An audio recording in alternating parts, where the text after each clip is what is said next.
defender os povos indígenas, o ideal seria ter uma visão atual de quem eles são e aí penetrar na sua história.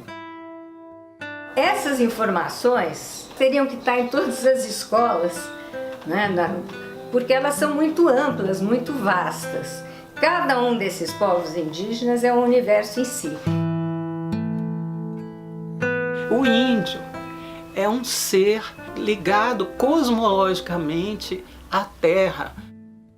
A Terra é da onde sai não só a subsistência deles, mas é também da onde sai a sua relação com o cosmos.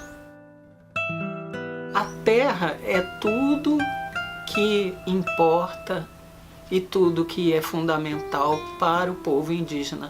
Por isso, hoje, existe essa dicotomia na sociedade, né, que não consegue compreender a necessidade que nós todos, indígenas ou não, temos de aceitar o próximo, aceitar o outro com as suas diferenças e as suas necessidades. A condição de indígena era considerada uma condição transitória. Os povos indígenas eles permaneciam índios até o momento em que, por meio de uma educação, por meio de processos que envolviam a tutela do Estado com relação a esses povos, eles iam aos poucos se integrando à sociedade nacional para virarem cidadãos brasileiros. E aí com a Constituição isso mudou, né? A Constituição de 88, ela reconhece aos povos indígenas o direito deles permanecerem índios, permanecerem sendo índios. Que sempre houve um embate do Estado contra os índios.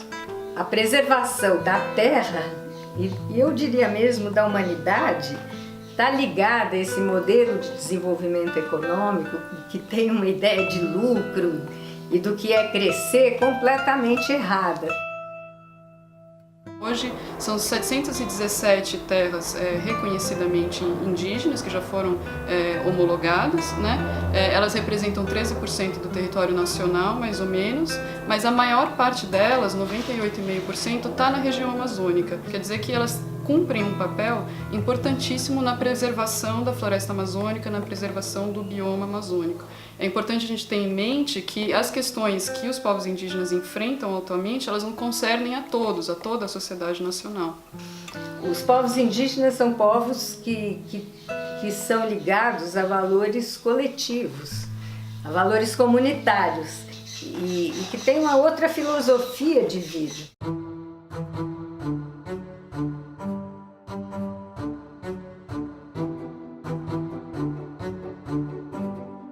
Eu acho que na luta organizada dos povos indígenas, a presença deles no cenário nacional muito mais intensificada, né? Uma base que cresceu demais de pessoas os apoiando, né?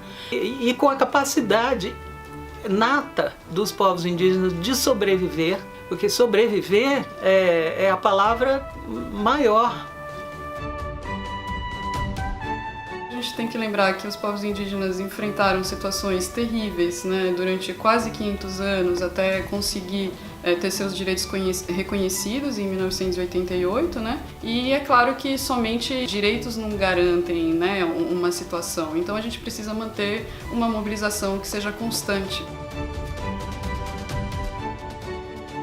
A cultura, ela é um ato revolucionário hoje em dia. As publicações são fundamentais para que você possa conscientizar o público de certos aspectos, né? Aprofundar e não te deixar assim na superfície dessa questão que é muito mais complexa. Houve um crescimento enorme do interesse da sociedade pelos povos indígenas. E as organizações indígenas se tornaram importantíssimas. Então há instituições que se fascinam também pelo lado cultural, as universidades, os estudantes. Eu acho que a mobilização da sociedade brasileira, talvez a metade, tenha muito interesse pela questão indígena. Eu digo para vocês, eu não sei nada eu preciso aprender e continuar aprendendo. E para isso a gente precisa buscar livros, buscar se aproximar dos povos indígenas e buscar fazer alianças com eles. A cultura é o primeiro passo para você chegar perto da pessoa indígena. E quando você chega perto dele, você está chegando perto de você mesmo, porque a maioria do povo brasileiro tem uma parte de si que é indígena, então nós devemos conhecê-los.